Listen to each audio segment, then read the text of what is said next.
Man, you can really tell that the Battlefield space is quiet right now when the EA earnings call becomes the top bit of news for the franchise at the moment. But jokes aside guys, while the next Battlefield game is still a ways away, it has been the talking point to an extent in the EA earnings calls as of late. And believe it or not, behind the corporate jargon there's actually a bit to unpack here. But if anything, I actually posit that this is a bit of a warning sign for the future of the franchise, and is something that we should all be taking with the biggest grain of salt that we can possibly muster. G'day there once again viewers, your mate Kamikaze78 here, and today folks, let's have a down-to-earth chat about the sprinklings of information that we've gotten in relation to the Battlefield franchise.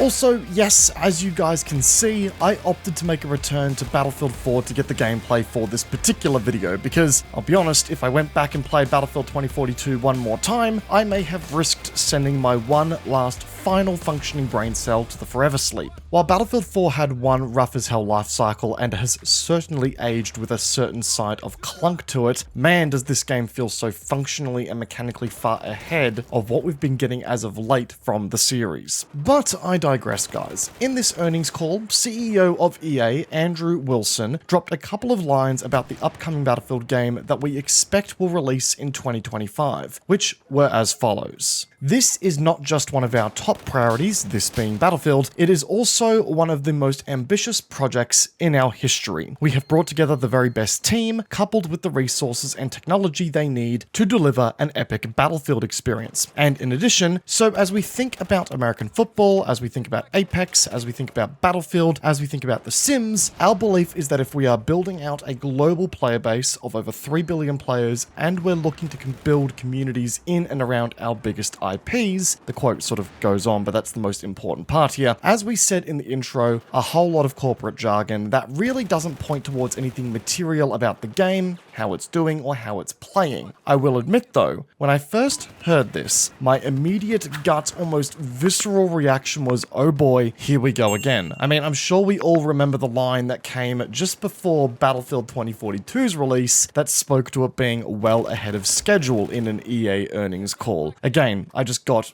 complete deja vu when I read these two quotes out of that earnings call. So already I am sitting here incredibly skeptical and with the hairs on the back of my neck standing upright. And the key word I want us all to focus on out of that quote there, folks, is ambitious.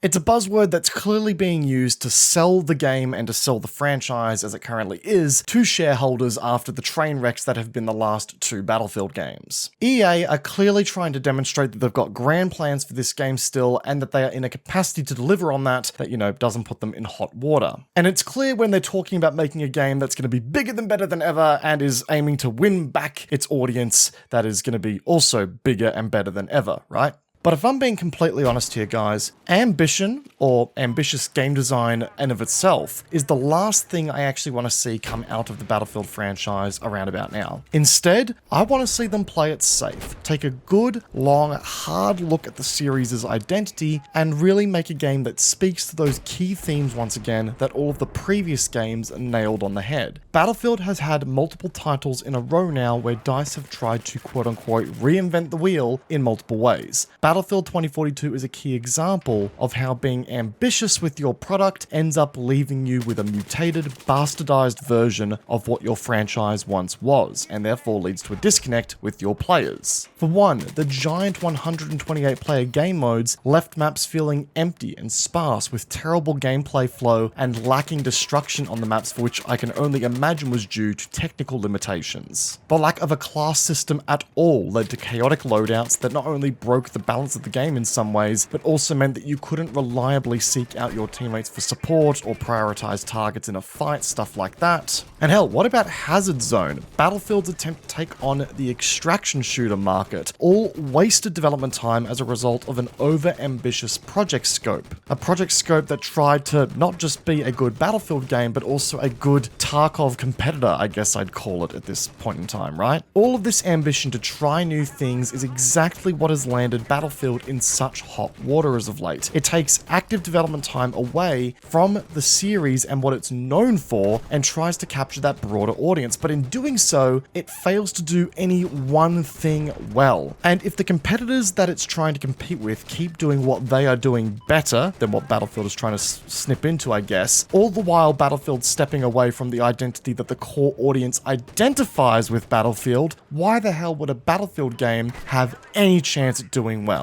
And we've seen this happen time and time again. Every time EA tries to outdo itself with a Battlefield game, they just catch themselves creating an inferior product that doesn't hold a candle in this market, which is also why that second quote there worries me big time.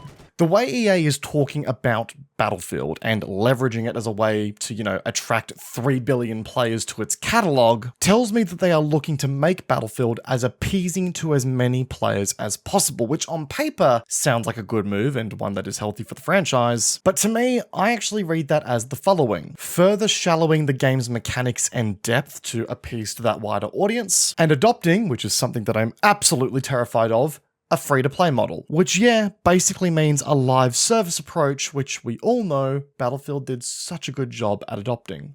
I think Battlefield 2042 was EA's first real attempt at a live service model for the Battlefield franchise, and while I admit they had spent a good deal of that time fixing the content that launched with the game, obviously hurting the game's post-release content, it also didn't bode well for the amount of content that we got over time. One new map every season and a handful of weapons, where in the past we were seeing 5 new maps and 10 new weapons with hit expansion packs. And it's not like the scope of the stuff that came in Battlefield 2042's live service model made up for the lacking quantity with quality, because everything that did come in Battlefield 2042's live service model definitely felt flat and lacking comparatively. The language that we're seeing here in these earning calls scares me big time. It tells me that once again, EA are trying to break new grounds with Battlefield, focusing on blockbuster features and completely sidestepping just making a good core gameplay loop that makes Battlefield Battlefield. Every time it's all about, appeasing to new players or putting a grand-esque new feature into the game that you can sell on trailers and on physical box art. But all this attention on fluff and on ambition, per se, is what steers development attention away from making a good core gameplay loop. One with a deep and meaningful progression, one with a decent gunplay system that offers a skill curve, one with a highly customizable vehicle set that also hold a skill curve in of their own, one that holds a bountiful amount of maps at launch, one that holds a bountiful amount of weapons at launch. Just